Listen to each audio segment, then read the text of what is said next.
گاؤں تھا جو جنگل کے قریب آباد تھا۔ اس گاؤں میں ایک عورت رہتی تھی جس کا نام گلابو تھا۔ گلابو کا ایک ہی بیٹا تھا، ٹنکو۔ وہ اس سے بے حد محبت کرتی تھی اور اس کا بہت خیال رکھتی۔ اسی گاؤں کے قریب ایک جنگل تھا جہاں ایک چڑیل رہتی تھی۔ یہ چڑیل رات کے اندھیرے میں گاؤں آتی اور بچوں کو غائب کر دیتی تھی۔ گاؤں کے لوگوں کا کہنا تھا کہ چڑیل کبھی عام عورت تھی جو اپنے بچے کو کھو چکی تھی اور اب ہر رات ایک ماں کے بچے کو اپنا بنانے آتی ہے۔ لوگ رات کو اپنے گھروں کے دروازے بند رکھتے اور بچوں کو کبھی رات کو باہر نہ جانے دیتے۔ ایک سرد رات تھی۔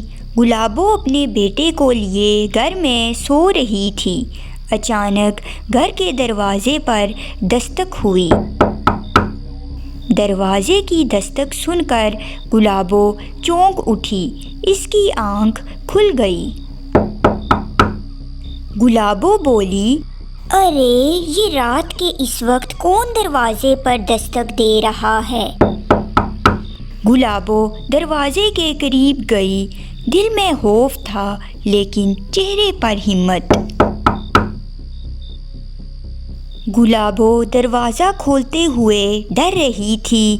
وہ سوچ رہی تھی باہر کون ہوگا، لیکن اس نے ہمت کی اور دروازہ کھول دیا۔ وہی ہوا جس کا اس کو ڈر تھا۔ سامنے سفید کپڑوں میں لپٹی عورت کھڑی تھی جس کے لمبے لمبے کالے بال اور سرخ آنکھیں تھیں۔ یہ دیکھ کر گلابو اور بھی ڈر گئی۔ چڑیل بولی، مجھے تمہارا بیٹا چاہیے، کہاں ہے تمہارا بیٹا؟ گلابو نے فوراً سے چڑیل کے منہ پر دروازہ بند کر دیا۔ یہ دیکھ کر چڑیل غصے میں آ گئی۔ وہ کھڑکی سے اندر دیکھ رہی تھی۔ چڑیل نے دروازے کو زور سے مارا اور دروازہ ٹوٹ گیا۔ اب چڑیل گلابو کے گھر میں کھڑی تھی۔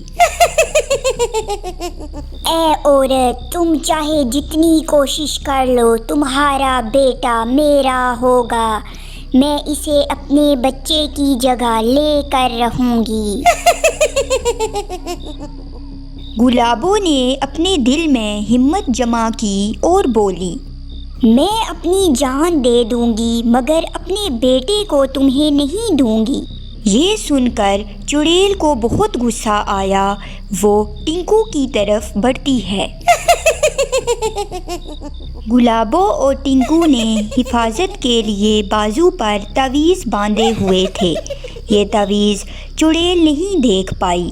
چڑیل جوں ہی ٹنکو کو چھونے کی کوشش کرتی ہے تو وہ دڑم سے نیچے گر جاتی ہے۔ ہائے رے، مر گئی رے، میری طاقت کم کیوں پڑ رہی ہے؟ میں اس بچے کو غائب کیوں نہیں کر پا رہی؟ چڑیل دوبارہ سے اٹھ کھڑی ہوئی اور پھر سے ٹنکو کو چھونے کی کوشش کرتی ہے۔ ننھا ٹنکو اپنے بستر پر آرام سے سو رہا تھا۔